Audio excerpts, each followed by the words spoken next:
आपका बच्चा missionary school में पढ़ाई करने जाता है। उस पढ़ाई के बदले आप अपने बच्चे की फीस के नाम पर मोटी रकम उन ईसाई मिशनरी स्कूल में जमा करते हैं। उस मोटी रकम से ईसाई मिशनरी आप ही के लोगों का, आप ही के समाज का धर्मांतरण करने में उपयोग करता है। आयुध की टीम लगातार आपसे यही कहती है कि ईसाई मिशनरी शिक्षा के नाम पर हिंदू समाज का धर्मांतरण करा रहा है। ये सिद्ध हुआ है आज जबलपुर में हुई ईओडब्ल्यू की कार्रवाई में। नमस्कार, मैं आशुतोष भार्गव, आप देख रहे हैं आयुध।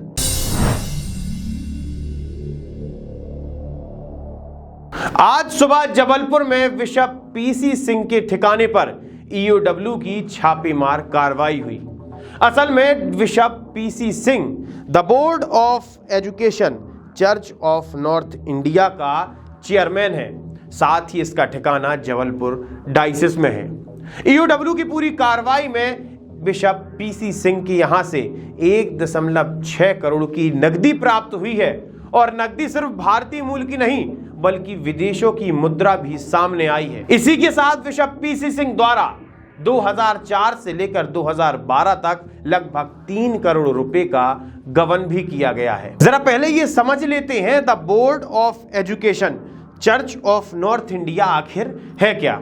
ये एक ईसाई संस्था है जो कि 25 राज्यों के 27 डायसिस को रेगुलेट करती है। मतलब ये जो 27 डायसिस है ये सारे इस एक ईसाई संस्था के अंतर्गत आते हैं। और एक खास बात, एक डायसिस में औसतन लगभग 25 ईसाई मिशनरी स्कूल आते हैं, जिसके बाद यही स्कूल शिक्षा के नाम पर आपसे मोटी रकम वसूलते हैं और ये स्कूल इस रकम को धर्मांतरण के लिए इस संस्था को दे देते हैं।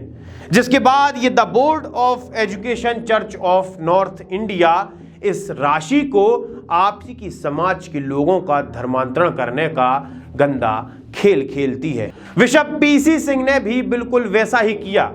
बिशप ने फर्जी दस्तावेजों की मदद से एक फर्जी संस्था बनाई, जिस संस्था में वो शिक्षा के नाम पर पैसे लेता था और उस पैसे से लगभग 25 राज्यों में लोगों का धर्मांतरण कराया करता था। अब हम जरा इसे सरल तरीके से समझेंगे।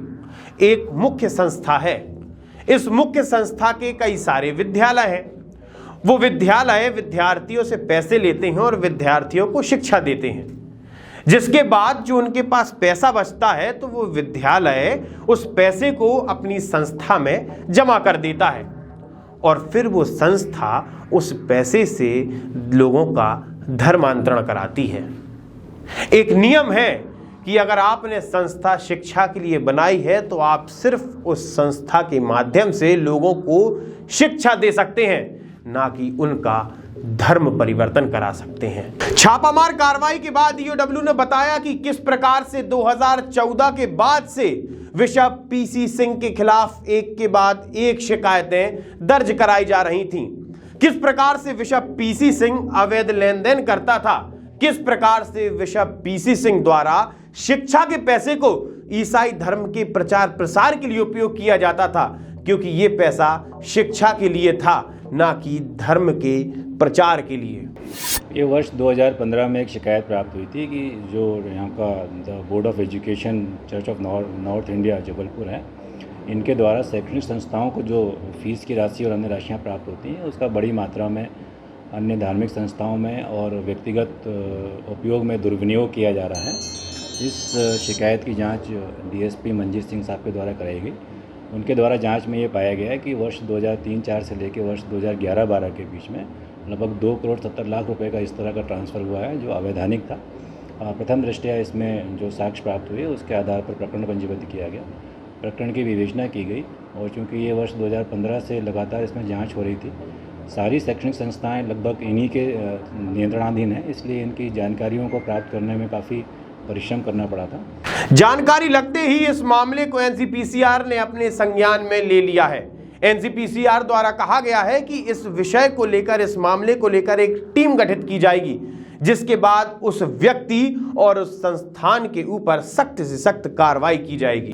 आज सुबह जबलपुर में ईओडब्ल्यू की टीम ने the board of education church of north India के चेयरमैन बिशप पीसी सिंह के घर पर और ऑफिस पर रेड डाली है। बिशप पर आरोप है कि सोसाइटी के जो स्कूल चल रहे हैं उनकी फीस को धार्मिक संस्थानों में ट्रांसफर किया गया है और भी अनेक अनियमितताएं पाई गई है। इन पैसों का धार्मिक संस्थानों के माध्यम से इन पैसों का उपयोग सरासर धर्मांतरण के मामले में किया जाता है और किया जाता रहा है। एक और खास बात इन शैक्षणिक संस्थानों के बारे में जान लीजिए, इनके कायदे कानून भी बिल्कुल अलग हैं। ये माइनॉरिटी शैक्षणिक संस्थान कहलाते हैं। भारत में इन संस्थानों को टैक्स फ्री किया गया है, मतलब बिना टैक्स दिए लगातार धर्मांतरण का काला खेल चल रहा है। इसी प्रकार से इन माइनॉरिटी शैक्षणिक संस्थानों को आरटीई के अंतर्गत भी नहीं लिया जाता। मतलब ये सारी शैक्षणिक संस्थान जितनी भी हैं ये राइट टू एजुकेशन के अंतर्गत नहीं आते। इतनी सारी छूट मिलने के बाद इसका पूरा फायदा ये धर्मांतरण के काले काम में उपयोग कर रहे हैं। सरकार ने जब इस तरह की इतनी रकम रखने के लिए साफ मनाही की है तो इसका मतलब ये नंबर 2 का पैसा है, काला पैसा है। या तो इस पैसे की कोई हेराफेरी होती है या हवाला कांड होता है या इस पैसे से गरीब आदिवासी अनुसूचित जाति या गरीब सामान्य वर्ग का सनातनी है जिसको पैसा देकर लोभ प्रलोभन देकर या समय पर उसकी सहायता करके बाद में उसको धर्मांतरण के लिए प्रेरित किया जाता है। भारतीय जनता पार्टी के विधायक का भी ये कहीं ना कहीं दावा है कि इस पैसे का उपयोग देश में धर्मांतरण के लिए किया जा रहा है।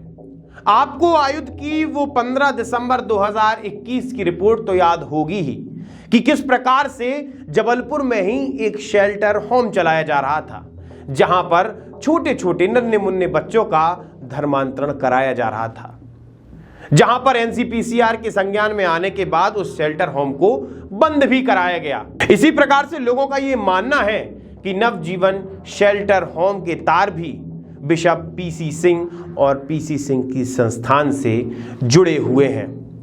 इसी प्रकार से आप हमारे साथ बने रहिए, देखते रहिए आयुध। आप हमारे चैनल को सब्सक्राइब कर सकते हैं, फेसबुक पेज को लाइक कर सकते हैं, साथ ही इंस्टाग्राम पर आप हमें फॉलो कर सकते हैं। आपका बहुत बहुत धन्यवाद।